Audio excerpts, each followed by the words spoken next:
Hello po muli sa inyong lahat. Sana ay nasa mabuti kayong kalagayan sa awa at pagligtas ng ating Panginoong Diyos. Maski ngayon ay nakararanas tayo ng bagyo, pero alam niyo po mga kapatid, ang sabi ng salita ng Diyos na kung tayo ay mag-trust sa Panginoong Diyos ay maski anumang sitwasyon na mangyayari sa ating buhay ay ililigtas tayo ng Diyos sa kapahamakan. So yon ang assurance na ibinibigay ng Diyos sa atin. At mas lalo kung tayo ay mag-humble sa Kanya at tayo ay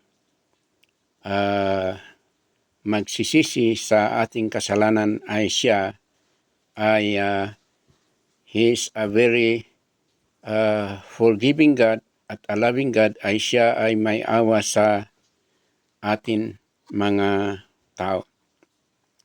So gusto ko pong ituloy ang ating pinag-aaralan tungkol sa subject natin na tungkol sa last days.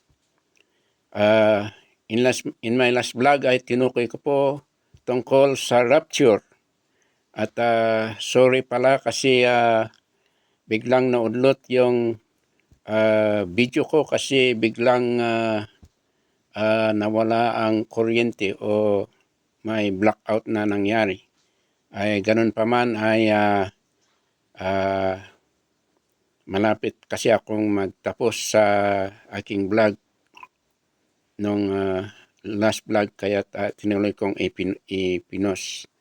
So sana naliwanagan kayo sa ibig sabihin ng rapture na pagkuha ng Panginoong Hesus sa kanyang mga naniniwala sa kanya. Lahat ng mga Kristiyano or the believers on the Lord Jesus Christ ay sila lang ang mararapture kung ang ating Panginoong Hesus ay babalik dito sa mundo.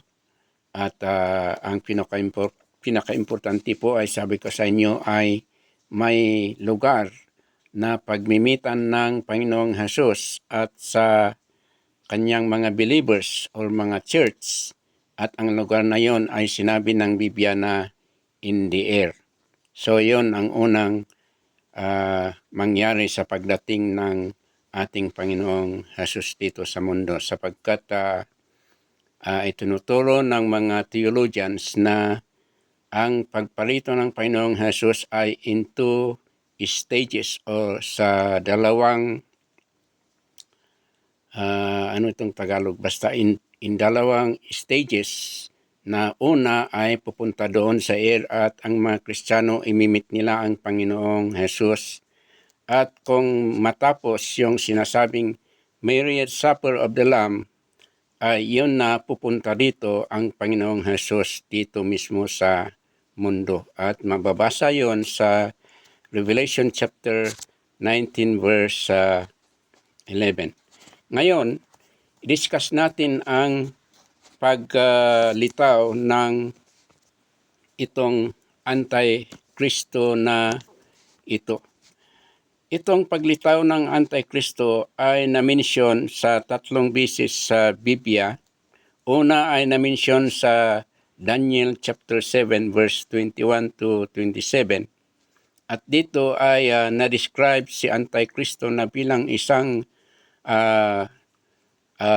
mabagsik at makapangyarihan ruler na ang description niya dito sa Daniel ay the little horn, na naging maski little horn ay naging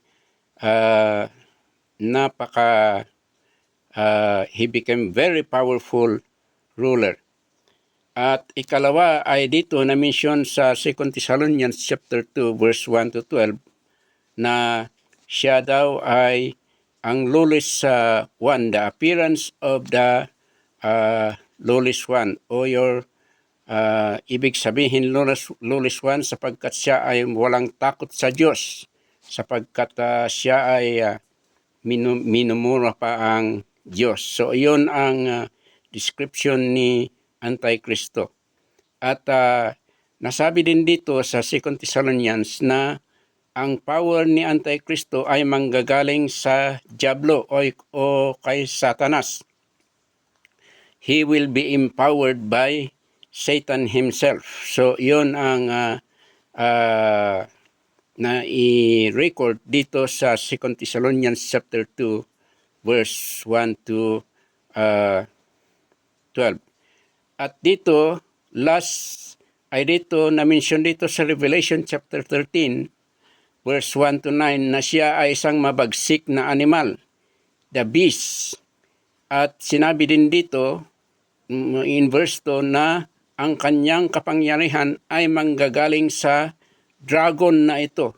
At itong dragon na ito ay isinisimbolo si Satanas. So, ang dragon na na-mention dito sa Revelation chapter 13 verse 2 ay si Satanas mismo, na ibinigay niya ang kanyang kapangyarihan sa Antikristo na ito. Sapagkat ang Antikristo na ito ay isang tao siya. At alam natin na si Satanas siya ay isang espiritu, kaya't hindi makita ng physical ang kanyang anyo sapagkat siya ay espiritu. So kailangan ibigay niya ang kanyang kapangyarihan sa taong ito na si Antikristo. So iyon ang mangyayari po. Hindi natukoy kung anong lugar, anong country na manggagaling itong Antikristo. Kaya't parang guess lang. The commentators of the Bible are guessing only as to where this Antichrist will come from.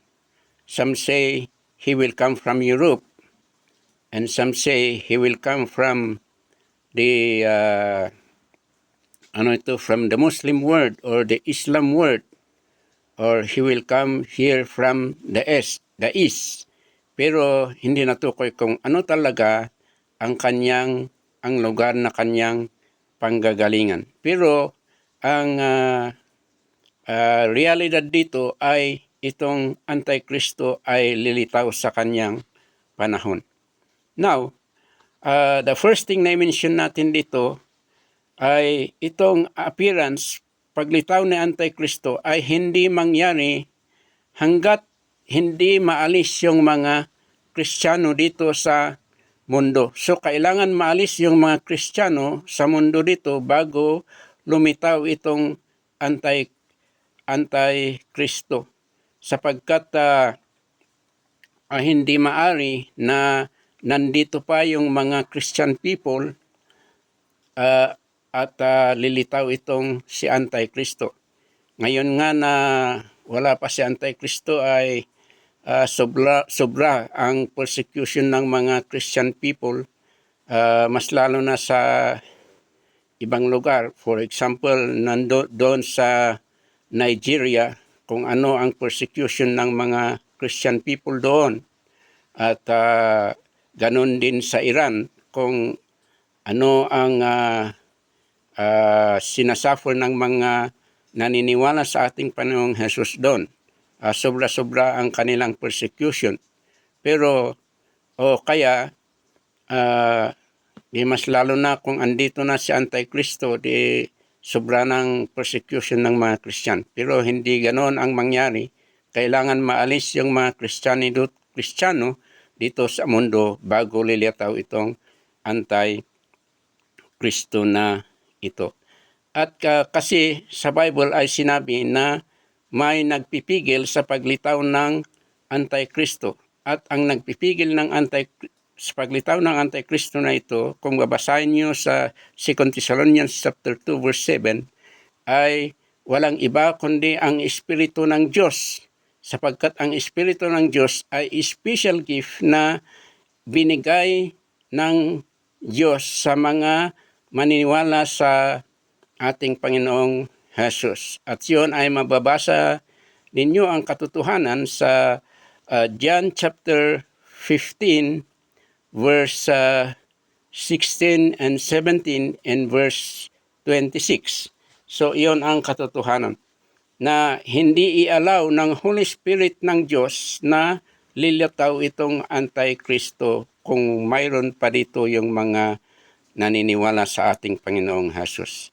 Ngunit kung maalis na yung mga Christian people dito sa mundo, ay yun na ang panahon na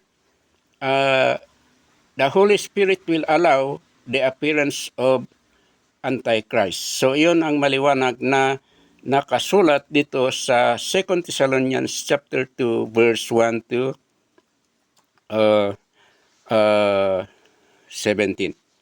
So ikatlo ay itong Antikristo na ito ay lilitaw sapagkat siya mismo ay he will be empowered by Satan, as I mentioned here, as being mentioned here in 2 Thessalonians and dito in Revelation chapter 13. Maski doon din sa Daniel, kasi doon sa Daniel ay maski tinukoy na he will be empowered by Satan, pero sabi doon na his power will not be by himself. This Antichrist will not just arise by his own power. He has to be empowered by another force or another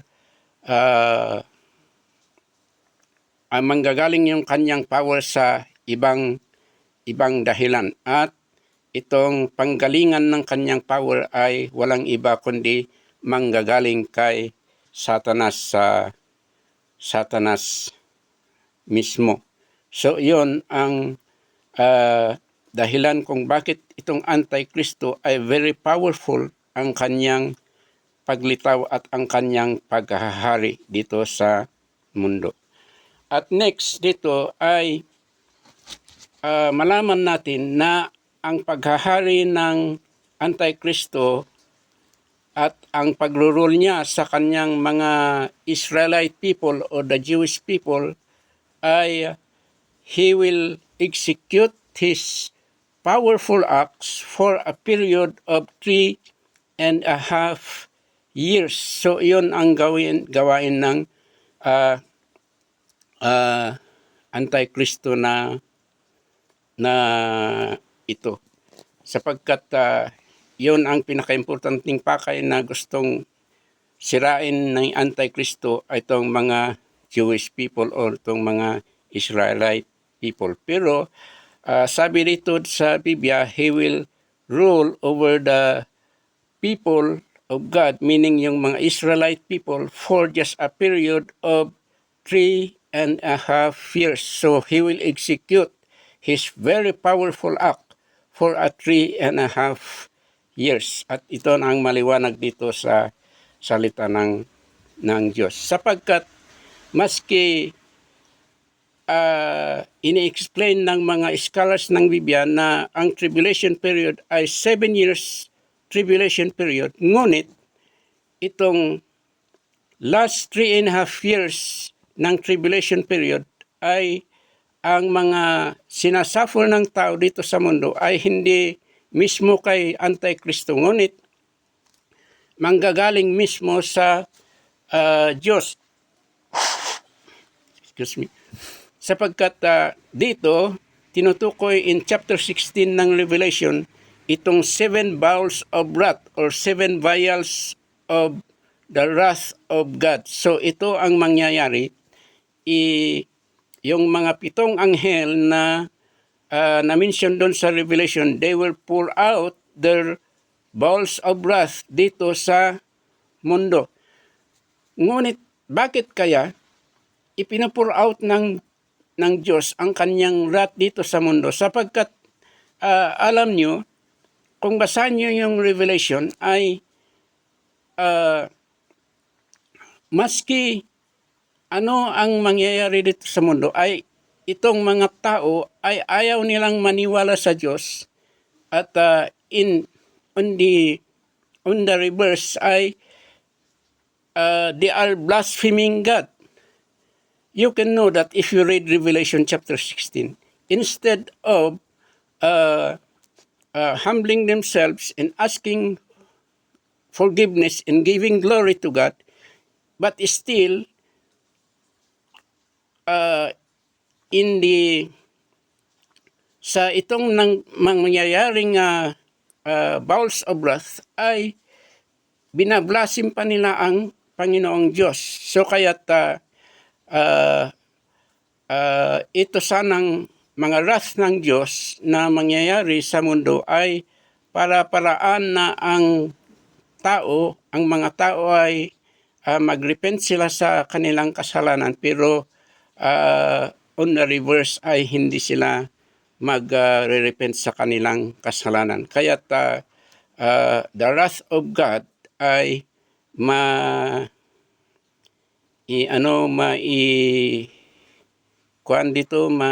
it will be poured out here on earth during the reign of Antichrist. So, yon ang understanding natin dito sa Revelation. Kaya ang 3.5 years na ito ay especially mentioned dito sa pagre-rule ni Antichristo ay sapagkat he will only be in control of the Israelite people for a period of 3.5 years.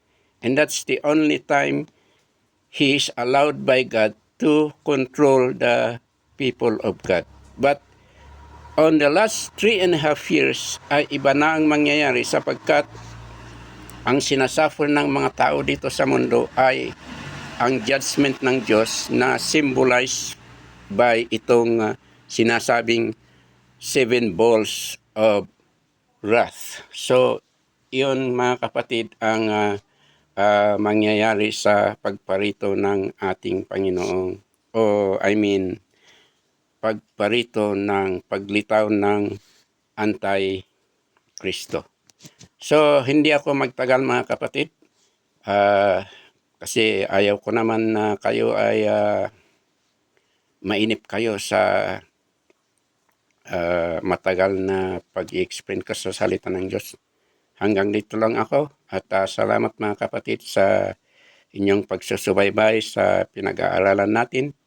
So next time, sabi ko nga, after the 7 years marriage of the Lamb in the air, ay pupunta dito sa ang Panginoong Jesus dito mismo sa mundo at he will capture Antichrist together with this false prophet and with Satan himself. So iyon ang next na pag-aralan natin kung sa next time na mag-aral tayo ng salita ng Diyos. Maraming salamat po mga kapatid at salamat sa inyong pag-subscribe dito sa ating channel at ganun din sa inyong understanding na sana ay mag-subscribe kayo dito at i-share din ninyo itong mga vlog natin para maraming makarinig o makarinig ng salita ng Diyos. At sapagkat ang ating isineshare sa inyo ay totoong salita ng Diyos at ginagawa natin ito sa buong katotohanan at sa buong sinseridad. Maraming salamat po. God bless you. Until next time. Thank you very much.